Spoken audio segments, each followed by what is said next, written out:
போட மாட்டாங்க. எங்கள் ஓட்டு எங்க குடும்பம் ஓட்டு நாங்க பிரச்சாரம் பண்ணி இவங்களுடைய செயல்பாடுகளை வெளியே கொண்டு வர கட்டாயத்துக்கு ஆக்கிறதுனால ஓட்டு இருக்காது.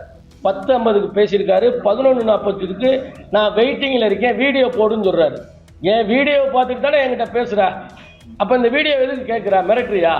அதனால எங்கள் ஓட்டு இந்த ட்ரிப் இந்த தேர்தலில் விலை மதிக்க முடியாத ஓட்டா இருக்கும். எங்கள் தலைவர் யாருக்கு சொல்றாங்களோ அவங்களுக்கு நாங்கள் போடுவோம். வணக்கம், அனைவருக்கும் வணக்கம்.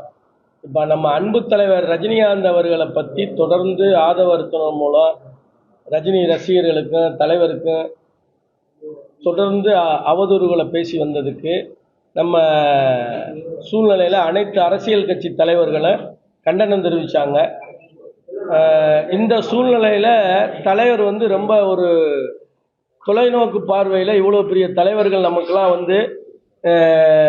ஒரு ஆதரவு தெரிவிச்சிருக்காங்க. கண்டிப்பாக அதுக்கு ஒரு நன்றி தெரிவிக்கணும்னு அன்பு தலைவர் அழகா சொல்லிட்டு காலம் காத்திருந்து பதில் சொல்லுன்னு முடிச்சிட்டார். இதுக்கு இவ்வளவு விஷயங்கள் நடந்து அமைதியாக போகணும்னு தான் தொடர்ந்து நம்ம தலைவர் எங்கள் ஃபேன்ஸுகளை ஃபுல்லாக கட்டுப்பாடில் கண்ணசைவில் வச்சுருக்கார். இந்த சூழ்நிலையில் அன்னைக்கு ஆதவரிச்சும் நம்ம மன்றத்தில் இருந்து சினோராசக்குன்னு ஒருத்தர் அங்கே போய் ஒரு ஸ்கிரிப்ட் மாதிரி ரெடி பண்ணி மிகப்பெரிய வருத்தத்துக்குரிய விஷயத்தை ரொம்ப தெளிவாக பண்ணியிருக்காங்க. அதுதான் எங்களுக்கு பெரிய வருத்தம். அந்த வருத்தம் என்னென்னா, அதுக்கு நேற்று ஒரு டிவி சேனல் கேட்டாங்க, என்ன இந்த மாதிரி உங்கள் 45 வருஷமாக ஒரு ரஜினி மன்ற மாவட்ட செயலாளர், அதுக்கு தமிழ்நாடு ஃபுல்லாக சுற்றுறவர் இப்படி பேட்டி கொடுத்துருக்காரு, இதை பற்றி என்ன நினைக்கிறீங்கன்னா, வேறு என்ன செய்கிறது? நீங்கள் கேட்கும்போது நம்ம பதில் சொல்ல வேண்டிய சூழ்நிலைக்கு தள்ளப்பட்டுரும். எங்க தலைவர் சினிமாவுக்கு 50 வருஷம் ஆயிடுச்சு. இவர் 45 வருஷமாக கூட இருந்தேன்னு சொல்கிறதே முதல்ல பொய். ரெண்டாவது, அவர் வயசு என்ன இவர் வயசு என்ன அப்படிங்கிற சூழ்நிலை எல்லாமே கமர்ஷியலாக இதை டார்கெட் பண்ணிக்கிருக்கும் போது எங்களால் என்ன சொல்லணும்னு தெரியலை. இதை கான்செப்டில் தான் மறுபடியும் தம்பி விஜய் என்னன்னா, உயர்ந்த பதவிக்கு வர்றவர் உதவாத நபர்களை வச்சுக்கிட்டு இப்படி இன்னும் சில்லுண்டுத்தனம் பண்ணுறது தான் எங்களுக்கு கஷ்டமாக இருக்கு. ஒன்று தெரிஞ்சுக்கிட்டு தெரியாத மாதிரி இருக்கார். அவருக்கு தான் நாங்கள் ரொம்ப கண்டனத்தை பதிவு பண்ணுறோம். சென்சிட்டிவான டைம் இது, தேர்தல் டைம்ங்கிறது சென்சிட்டிவான ஒரு 50 நாள் தான் இதை பற்றி யாரும் பேச முடியும். நாங்கள் அரசியலில் இல்லாமல் ஒதுங்கி இருக்கோம். இப்போ ஒதுங்கி இருக்காள்கிட்ட நீ திரும்ப திரும்ப திரும்ப திரும்ப தன்னை முன்னிலைப்படுத்துறதுக்காக இப்படி பண்ணிக்கி இருக்கிறது தமிழ் மக்கள் என்ன நினைப்பாங்க? தமிழ் மக்களுக்கு உங்களுடைய கொள்கையை சொல்லுங்கள். எவ்வளோ விஷயங்கள் இருக்குது. ஏதோ ஒரு யதார்த்தமாக மாதிரி முன்னாள் அமைச்சர் செங்கோட்டையன் இருக்கார், அப்புறம் அவர் இவர் இந்த எல்லா கட்சிக்கும் போயிட்டு வர்ற நாஞ்சில் சம்பத் இருக்கார். அதில் இவர் யதார்த்தமாக இப்போ பேசுகிறாரு. நான் அனைத்து ரசிகர்கள் சார்பாக நான் இங்கே இருக்கேங்கிறதுலாம் எங்களுக்கு அப்படியே ஈட்டிய குத்துற மாதிரி இருக்கு. அனைத்து ரசிகர்கள் சொல்கிறதுக்கு உனக்கு எந்த தகுதியும் கிடையாது. உனக்கு நீ இருக்கிறதுலையே தற்காலிகமாக இங்கே வந்த டி நகரில் ஒரு பகுதி செயலாளருங்க. மக்கள் மன்றம் வரும்போது ஏதோ ஒரு சில குறுக்கு வழியில் ஒரு பெரிய இதை பிரித்து அதை ஒரு மாவட்ட செயலாளராக ஒரு 3 பகுதியை வாங்கி செயல்பட்ட நபர். இன்னொன்று, அவர் ஒரு அட்வொகேட், அவர் ஒரு பிஸ்னஸ்மேன். எங்கே இருந்தாலும் தலைவர் சொல்லுவார் பார்த்தீங்களா, எவ்வளவுதான் இருந்தாலும் வெளிச்சத்துக்கு வந்துடும். அது மாதிரி இப்போ நீ அங்கே போய் அந்த மேடையில் யதார்த்தமாக சொல்கிற மாதிரி சொல்லிட்டு அவர் ஆதவர்ஜுன் உடனே மலுப்பலான பேச்சு, இதெல்லாம் எங்களுக்கு ரொம்ப நீ நேர விஜய் என்ன பண்ணியிருக்கிற, தம்பி சினிமாவில் இப்படி தான் அந்த சூப்பர் ஸ்டாருக்கு கொஞ்ச நாள் பதில் சொல்லாமையே வண்டியை ஓட்டியிருந்தேன், அப்புறம் ஒன்று அறியாமலே அதுக்கு விடை சொன்னேன்.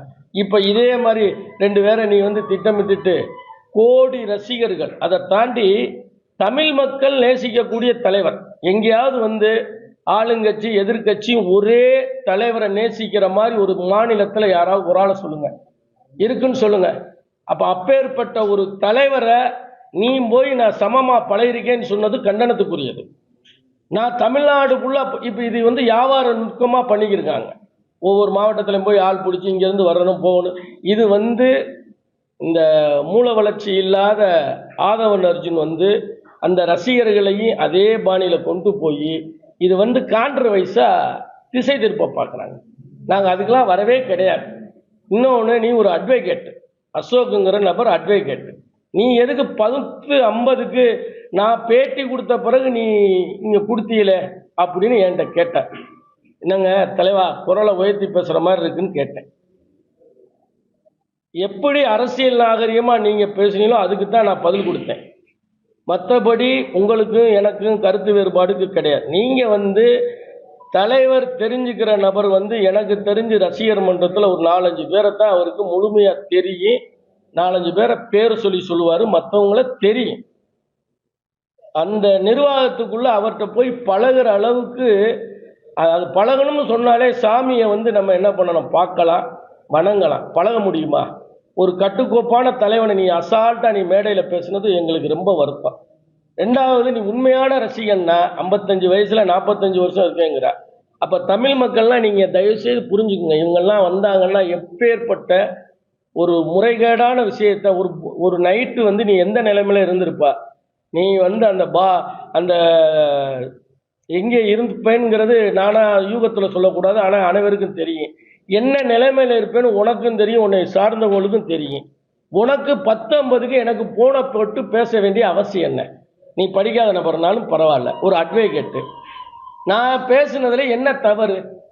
1 to 1 வா. நீ ரசிகர் மன்றத்தில் தியாகியா இல்லை இயக்கத்துக்காக நீ ஏதாவது செஞ்சிருக்கியா?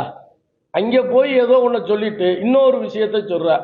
எங்க ரசிகர் மன்றத்துக்கு ஆதவ அர்ஜுன் இதெல்லாம் செய்வாரு, நற்பணிலாம் செய்வாருன்னு. அப்ப நீ அப்ப ஆதவ அர்ஜுன் திமுகவில் இருக்காரு, அதுக்கு முன்னாடி விசிகால இருக்காரு. அப்ப இங்க இருக்கிற புள்ளுருவினால மீண்டும் மீண்டும் மீண்டும் உண்மையான ரசிகர்கள் மனசை வலிக்க செய்யறாங்க. இப்ப இதை பெரிய லெவல்ல ப்ரொமோட் பண்ணணும்னு நினைக்கல. ஆனா இந்த மாதிரி தற்குறிகளை வச்சுக்கிட்டு தம்பி விஜய் தொடர்ந்து இந்த ரசிகர்களை சீண்டணும்னு நினைச்சியன்னா அது உனக்கு கெட்ட காலம் ஆரம்பிச்சிருன்னு முழுமையா தெரிஞ்சுக்க. தலைவர் எப்படி காத்திருந்து பதில் சொல்லுங்கிற மாதிரி தேர்தல் நேரத்தில் அவர் கண்ணை செய்வாக நாங்கள் ஒரு பெரிய கோடி பிள்ளைகள் காத்திருக்கோம். இன்னொன்று, இவரெல்லாம் வியாபாரம் பண்ணுறாரு போறாரு அப்படின்னு சொல்லி ரசிகர்களுக்கு, ரஜினி ரசிகர்களுக்கு உனக்கு சம்பந்தமே கிடையாது. நீ என்னென்ன பண்ணேங்கிறது என் வாயால் பப்ளிக்கில் பேச வேண்டிய நிலைமைக்கு நான் வரமாட்டேன். உன்னைய பேசுறது எனக்கு இலக்கு கிடையாது. முதல் இலக்கு ஆதவர் அர்ஜுன் இன்னமும் பல இடங்களில் குழப்பம் பண்ணி இந்த தமிழ்நாட்டில் பல குடும்பங்கள் அவங்களால வீணா போயிருக்கு. தமிழ் மக்கள்லாம் கேட்டுங்க, இவங்கெல்லாம் வாக்கு கேட்க வந்தாங்கன்னா இந்த தமிழ்நாடு மிகப்பெரிய பின்னடைவை சந்திச்சிடும். ஒரு தரமான நபர்கள் யாரும் இல்லை. அதை நீங்கள் கடுமையாக நீங்கள் எல்லாருமே கண்டிக்கணும். முதல்ல பத்திரிகை நண்பர்கள்லாம் நீங்கள் தான் அவங்களுக்கு எடுத்து சொல்லணும். ஏப்பா ரஜினிகாந்துக்கு உங்களுக்கு என்ன சம்பந்தம்? அவர் ஒரு மாபெரும் தலைவர், இந்தியா எதிர்பார்க்குற தலைவரை நீங்கள் திரும்ப திரும்ப சீன்றது தவறுன்னு நீங்கள் தான் அவர்கிட்ட சொல்லணும். இதுக்கு மேலே என்ன கருத்து சொல்லலை. இது என்ன சட்ட ஒழுங்கத்தில் இவங்க எப்படி இருக்காங்கிறதுக்கு நான் ஸ்க்ரீன்ஷாட்டை நான் பத்திரிகைக்கு அனுப்புகிறேன். 10:50க்கு பேசியிருக்காரு, 11:40க்கு நான் வெயிட்டிங்கில் இருக்கேன், வீடியோ போடுன்னு சொல்கிறாரு. என் வீடியோவை பார்த்துட்டு தானே என்கிட்ட பேசுகிறா. அப்போ இந்த வீடியோ எதுக்கு கேட்குறா? மிரட்டுறியா? அதனால எங்கள் ஓட்டு இந்த ட்ரிப் இந்த தேர்தலில் விலை மதிக்க முடியாத ஓட்டாக இருக்கும். எங்கள் தலைவர் யாருக்கு சொல்கிறாங்களோ அவங்களுக்கு நாங்கள் போடுவோம். இங்கே ரசிகர்கள் ஓட்டுன்றது சொல்லலாம் முடியாது. எங்கள் தலைவர் உள்ளே வந்திருந்தாருன்னு வச்சுக்கோங்க, நீங்கள் டாப் மோஸ்ட் 40% ஓட்டு இருக்கு எங்களுக்கு.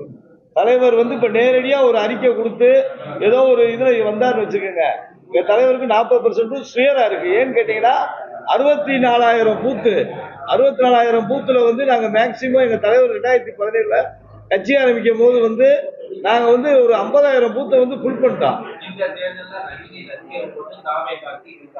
இருக்கவே இருக்காதெல்லாம் கிடையாது, போட மாட்டாங்க. எங்கள் ஓட்டு, எங்கள் குடும்பம் ஓட்டு, நாங்கள் பிரச்சாரம் பண்ணி இவங்களுடைய செயல்பாடுகளை வெளியே கொண்டு வர கட்டாயத்துக்கு ஆக்கிறதுனால ஓட்டு இருக்காது.